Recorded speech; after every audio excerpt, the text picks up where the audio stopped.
بسم اللہ الرحمن الرحیم۔ السلام علیکم دوستوں، آپ دیکھ رہے ہیں لسن اینڈ لرن ود نثار بلوچ۔ امید ہے کہ آپ سب خیریت سے ہوں گے۔ تو دوستوں، الناصر صلاح الدین یوسف ابن ایوب، جنہیں عام طور پر صلاح الدین ایوبی کے نام سے جانا جاتا ہے، صلاح الدین ایوبی سلطنت کے بانی تھے۔ وہ نہ صرف تاریخ اسلام بلکہ تاریخ عالم کے مشہور ترین فاتحین و حکمران میں سے ایک تھے۔ وہ 1138 عیسوی میں موجودہ عراق کے شہر تقریت میں پیدا ہوئے۔ ان کے زیر قیادت ایوبی سلطنت نے مصر، شام، یمن، عراق، حجار اور دیار باکر پر حکومت کی۔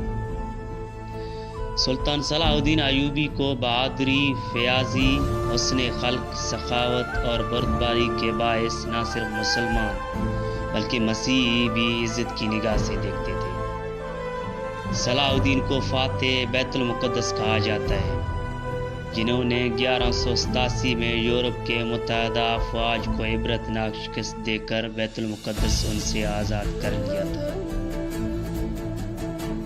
تو دوستوں، اگر آپ جاننا چاہتے ہیں کہ صلاح الدین ایوبی کی طرز زندگی، فتوحات اور بیت المقدس کو کیسے فتح کیا، تو بقیہ ویڈیو کی طرف جانے سے پہلے آپ اس چینل کو سبسکرائب کریں اور بیل آئیکن بٹن کو دبائیں تاکہ ہر آنے والی ویڈیو کی خبر آپ کو مل سکے۔ اگر ویڈیو پسند آئی تو لائک اور کمنٹ بھی ضرور کریں۔ تو دوستوں، سب سے پہلے صلاح الدین ایوبی کے کارناموں کی طرف آپ کو متوجہ کروں اور پھر فتح بیت المقدس کی طرف چلتے ہیں۔ دوستو، اگر صلاح الدین ایوبی کے کارناموں کی طرف دیکھا جائے تو نور الدین زنگی سے بھی بازی لے گئے۔ اس میں جہاد کا جذبہ کوٹ کوٹ کر بھرا ہوا تھا اور بیت المقدس کی فتح ان کی سب سے بڑی خواہش تھی۔ مصر کے بعد سلطان صلاح الدین ایوبی نے 1182 عیسوی تک شام، موصل، حلب وغیرہ فتح کر کے اپنی سلطنت میں شامل کر لیے۔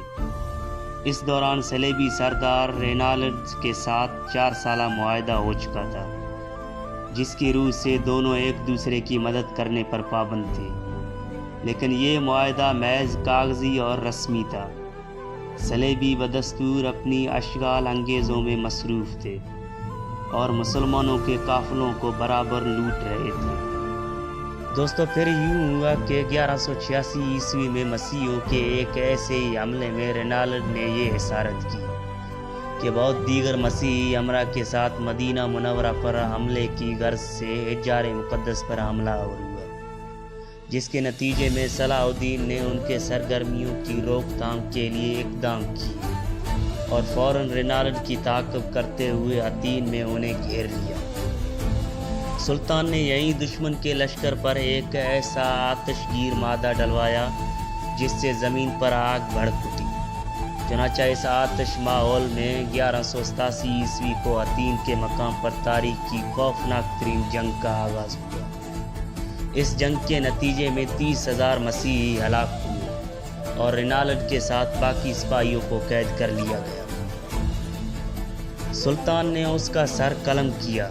دراصل رینالڈ نے آپ صلی اللہ علیہ وسلم کی شان میں گستاخی کی اور سلطان صلاح الدین نے اسے اپنے ہاتھوں میں جہنم واصل کرنے کی قسم کھائی۔ تو دوستوں، حطین کی فتح کے بعد صلاح الدین نے بیت المقدس کی طرف رخ کیا۔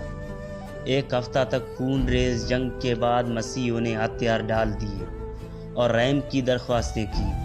بیت المقدس پورے 88 سال بعد دوبارہ مسلمانوں کے قبضے میں آیا اور تمام فلسطین سے عیسائیت حکومت کا خاتمہ ہو گیا۔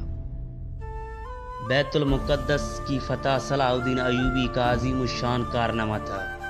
اس نے مسجد الاقصی میں داخل ہو کر نور الدین زنگی کا تیار کردہ منبر اپنے ہاتھ سے مسجد میں رکھا۔ اس طرح نور الدین زنگی کی خواہش اس نے ہاتھوں پوری کی۔ صلاح الدین نے بیت المقدس میں داخل ہو کر وہ مظالم نہیں کیے جو اس شہر پر قبضے کے وقت عیسائی افواج نے کیے تھے۔ صلاح الدین ایک مثالی فاتح کی حیثیت سے بیت المقدس میں داخل ہوا۔ اس نے زر فدیہ لے کر عیسائی کو امان دے دی اور جو غریب فدیہ نہیں ادا کر سکے ان کے فدیے کی رقم صلاح الدین اور اس کے بھائی ملک عادل نے خود ادا کی۔ بیت المقدس کی فتح کے ساتھ یروشلم سے عیسائی حکومت بھی ختم ہو گئی، جو فلسطین میں 1099 سے قائم تھی۔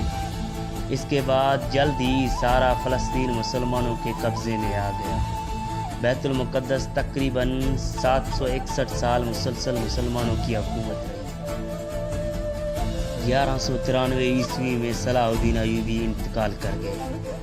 اسے شام کے موجودہ دارالحکومت مسجد امیہ کے نواں میں سپرد خاک کیا گیا۔